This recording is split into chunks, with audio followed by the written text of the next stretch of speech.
जय सिया राम। सब सुख लाए तुम्हारी सरना, तुम रक्षक काहू को डरना। इस कलयुग में हनुमान जी की भक्ति की बहुत आवश्यकता है। अपने इर्द गिर्द हम अगर नज़र डालें तो बहुत से लोग आपको दिखाई देंगे जो किसी न किसी समस्या को लेकर परेशान हैं और इस समस्या का कोई उपाय उन्हें ढूंढे नहीं मिलता। एक व्यक्ति ने तो आज फ़ोन किया था और वो अपने बारे में बता रहे थे कि आपके पास अगर समय हो तो थोड़ा आप सुन लीजिए अपने बारे में, वो कहना चाह रहे थे। तो हमने कहा बताइए। तो उन्होंने कहा कि मैं कुछ नहीं कर पाता हूँ, हनुमान जी के वीडियोस देखता हूँ, उपाय भी शुरू करता हूँ, बीच में छोड़ देता हूँ, कोई कार्य मैं कर नहीं पाता। तो हमने पूछा फिर क्या करते हैं आप? तो उन्होंने कहा कि सुबह जगते हैं, मोबाइल हाथ में आता है, उसके बाद फिर रील चलाना शुरू करते हैं। धीरे धीरे इतना समय निकल जाता है कि पता ही नहीं चलता। सुबह का समय ऐसे ही निकल जाता है। उसके बाद फिर खाना वगैरह खाता हूँ स्नान करने के बाद। रोज़ हनुमान चालीसा भी नहीं पढ़ पाता, सोचता हूँ कि पढ़ूँ, लेकिन कुछ दिन पढ़ता हूँ फिर उसके बाद वहाँ से मन हट जाता है और इस तरह से कोई काम नहीं करता। खाना खाता हूँ, फिर सो जाता हूँ, फिर सोचता हूँ कुछ करूँ, फिर याद आता है कि मोबाइल में कुछ देख लूँ, कुछ ढूंढ लूँ, फिर देखना शुरू कर देता हूँ। इस तरह से रात हो जाती है और पूरे नित्य का मेरा क्रम यही है। मेरे पास नौकरी भी नहीं है, पढ़ाई भी पूरी हो चुकी है और यही स्थिति चल रही है। और दिन रात जो खाली समय होता है बस सोचते रहता हूँ। तो हमने उनसे कहा कि देखिए ये सिर्फ आपकी स्थिति नहीं है, बल्कि जिस संसार में अभी हम रह रहे हैं और जिस प्रकार की परिस्थितियाँ हमारे चारों तरफ निर्मित हैं, ज़्यादातर लोग इसी के शिकार हैं। सिर्फ आप ही नहीं, बहुत से लोग। और ये सब अगर इसको ज्योतिषीय दृष्टिकोण से देखें तो ये सब राहु का प्रभाव इसको कह सकते हैं, राहु काल कह सकते हैं। वैसे भी ये जो समय चल रहा है जिसको हम लोग इंफॉर्मेशन टेक्नोलॉजी का युग कहते हैं, टेक्निकल चीज़ें ज़्यादा हैं और जितनी टेक्नोलॉजी है इस सब का संबंध राहु से ही। जो मोबाइल वगैरह हम लोग देखते हैं, इसको ज्योतिषीय भाषा में अगर कहें तो ये सब राहु है। जितने उपकरण हैं ये सब राहु है और राहु का काम ही है आपको भ्रमित कर देना, फंसा देना, सत्य से हटा देना। सत्य क्या है आपको दिखाई ही नहीं देगा, एक भ्रम की स्थिति पैदा हो जाएगी। किसी की कुंडली में अगर राहु के साथ अगर सूर्य बैठे हों तो कहा जाता है कि ग्रहण दोष है। सूर्य जो चमकते हैं, जो सत्य हैं, उन पे पर्दा डाल देता है, उनको छुपा देता है। तो व्यक्ति को पता ही नहीं चलता कि उसे करना क्या चाहिए, कब क्या करना चाहिए, कब क्या नहीं करना चाहिए, क्या हम करें। चलता है कुछ और करने के लिए, पता चला कि बीच में ही फंस गया, उसका डाइवर्जन हो गया, उसका भटकाव हो गया, किसी और काम भटक गया। बहुत से लोग काम शुरू करने जाते हैं, पता चला कि मोबाइल ही चला रहे हैं दिन भर। और वो भी अच्छी बातें नहीं। राहु के एक और काम है कि अगर आप गणेश जी की वंदना सुनने लगिए, हनुमान चालीसा सुनने लगिए, तो फिर तो मति ठीक होने लगेगी। तो राहु वो काम होने नहीं देता, वो बीच में आपको व्यवधान डालता है, बीच में बाधा डालता है। इसलिए व्यक्ति क्या हो जाता है, भ्रम की स्थिति पैदा हो जाती है। और भ्रम की स्थिति सिर्फ एक ही जगह नहीं होती, कई स्तर पे हो जाती है। फिर ऐसे लोगों से जब हमारी बातचीत होती है तो पता चलता है कि घर में भी क्लेश है।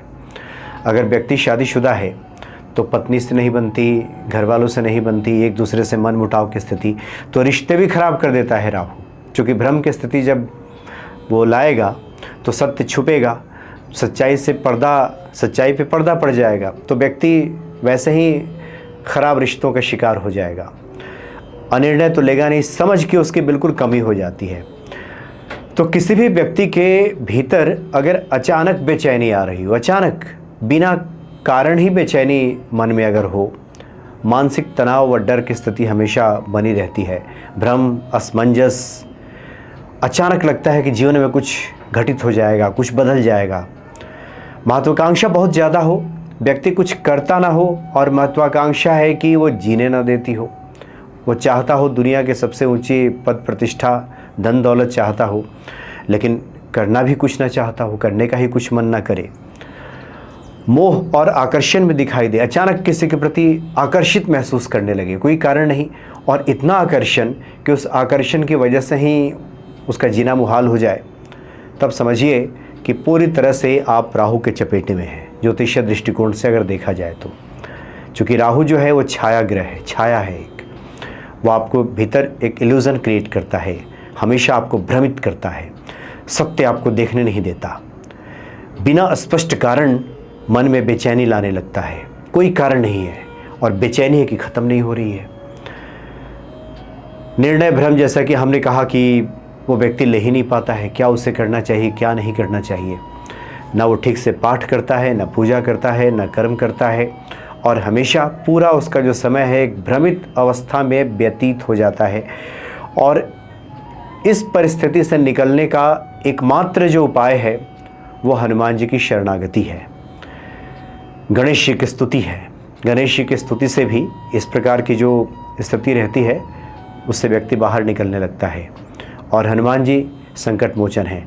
राहु के बारे में हमने बताया कि ये सब जो परिस्थितियां हैं वो राहु निर्मित करता है, और हनुमान जी जो है साहस, भक्ति, विवेक के प्रतीक हैं, और जहाँ हनुमान जी आते हैं वहाँ पे साहस आ जाता है, विवेक आ जाता है। विवेक का मतलब कि क्या करना चाहिए क्या नहीं करना चाहिए, ये व्यक्ति को बातें समझ में आने लगती है। कितनी देर मोबाइल में रील चलाना चाहिए, कितनी देर पढ़ाई करनी चाहिए, कितना देर काम करना चाहिए, ये बातें समझ में आने लगती है।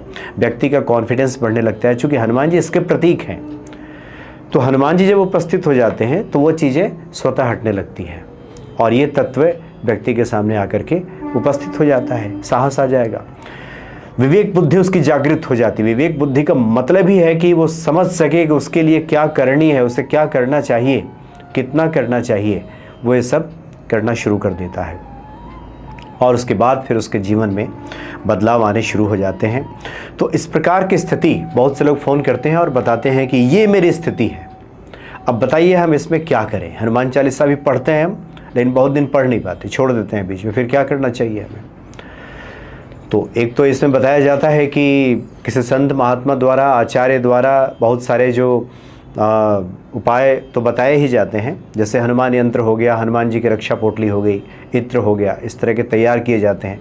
उसका फ़ायदा उठा लीजिए, उसका इस्तेमाल कीजिए, तो इससे आपको लाभ मिल जाएगा। क्योंकि आप तो जब करने जाएंगे तो स्वयं ही लोग कहते हैं, बीच में ही छोड़ देते हैं, करते ही नहीं है, कोई अनुष्ठान पूरा नहीं होता। और दूसरा, एक और हम महा उपाय आपको बताते हैं, इस तरह की परिस्थितियाँ जिसके भी जीवन में आ रही हो उसको करना चाहिए। जो हनुमान जी का सिंदूर होता है वो सिंदूर थोड़ा भारी होता है, उसको शुद्ध सिंदूर ढूंढना चाहिए, वजन में भारी होता है जो हनुमान जी का सिंदूर है। और जब भी इस तरह की स्थिति बने, लगे कि आज मन बहुत बेचैन है, घबराहट है, मन कहीं लग नहीं रहा, क्षण भर के लिए भी अगर हनुमान जी कृपा होती है तो व्यक्ति जागृत होता है, वो समझने लगता है कि कुछ गलत कर रहे हैं। तो हनुमान जी के सामने बैठ जाइए, जा करके वहाँ एक दिया जला लीजिए, हाथ जोड़ करके हनुमान जी का वही सिंदूर ले करके 21 बार हनुमान जी का एक महामंत्र है, श्री राम दूताय नमः, श्री राम दूताय नमः, राम दूताय नमः। ये बहुत महत्वपूर्ण मंत्र है, इसलिए खास करके इस परिस्थिति में राम जी के दूत हैं हनुमान जी, और दूत का कार्य क्या है कि अपने स्वामी के बारे में जाकर के बताना, अपने स्वामी का संदेश पहुंचाना, मतलब उसे क्या करना है इसके प्रति सतर्क और जागरूक रहना। और राहु यही नहीं होने देता, व्यक्ति को सतर्क नहीं होने देता और जागरूक नहीं रहने देता। तो श्री राम दूताय नमः कहते हुए 21 बार वहीं बैठ करके सिंदूर उठाएं, श्री राम दूताय नमः, और हनुमान जी के ऊपर अर्पित कर दें। मूर्ति है तो मूर्ति के ऊपर, यंत्र है यंत्र के ऊपर, या कोई फ़ोटो है तो फ़ोटो के ही ऊपर श्री राम दूताय नमः 21 बार कह करके वो सिंदूर 21 बार हनुमान जी के ऊपर अर्पित कर दें। तो इससे क्या होता है कि व्यक्ति तुरंत ओवर थिंकिंग से, इल्यूज़न से, भ्रम की स्थिति से, अनिद्रा से, मोह से, आकर्षण से तुरंत बाहर आ जाता है। कई बार व्यक्ति, बहुत लोग बताते हैं कि किसी व्यक्ति का नाम लेकर के कि हम बड़ा आकर्षित महसूस कर रहे हैं, और वो व्यक्ति है कि ध्यान ही नहीं देता, उसको कोई मतलब ही नहीं है, और उस बेचैनी की वजह से मेरा जीना मुहाल हो गया है। तो ऐसी सूरत में इससे आपको राहत मिलेगी। दूसरा, एक संत मिले थे, वहाँ चांदनी चौक में एक मंदिर है, वहीं पे उनसे भेंट हुई थी। तो उन्होंने एक विशेष विधि बताई थी और कहा था उसको, हालांकि ये गुरु के सानिध्य में ये सीख करके किया जाता है तो सही रहता है। उन्होंने बताया था मुझे कि हनुमान जी का ये लौंग जो है, ये लौंग अग्नि का प्रतीक है, मंगल का प्रतीक है। लौंग पढ़ करके हनुमान जी के मंत्र से, विशेष मंत्र है, उससे पढ़ करके दिया जाता है, जिसमें कि व्यक्ति अपने ऊपर से 7 बार वार करके और उसको कपूर में जला देता है। इस तरह की बाधा अगर जीवन में है तो उससे ही बहुत जल्दी राहत मिल जाती है। बहुत से लोगों का कार्य सिद्ध हो जाता है कि अगर परेशानी है इस प्रकार की और सब पाठ करके भी कुछ नहीं हो पा रहा है तो इससे ही बदलाव आ जाता है। तो ये जो स्थिति है, इस स्थिति में जो लोग भी हैं उनको इस छायाग्रह के प्रभाव से बाहर निकलने के लिए इन उपायों को करना चाहिए और हनुमान जी की शरणागति में रहना चाहिए। और नहीं तो सब रहते हुए भी बताते हैं बहुत लोग कि हम तो इसलिए मंदिर आ रहे हैं, देखिए हमें चाहिए कुछ नहीं, सब है मेरे पास, घर गाड़ी सब है, मानसिक शांति के लिए आ रहे हैं, शांति नहीं है, मन बहुत बेचैन है, न जाने क्यों क्या मन में चल रहा है, इसलिए हम आए हुए हैं।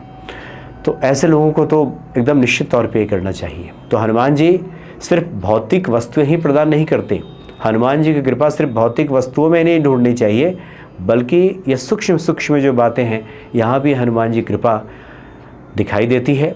और जब हनुमत कृपा उतरती है तो व्यक्ति इन सब परेशानियों में नहीं पड़ता और जीवन फिर आनंदित हो जाता है। तो इसका लाभ उठाएं। अभी राहु के ऊपर 2-3 वीडियोस में और हम बात करेंगे, बहुत विशेष बातें हैं।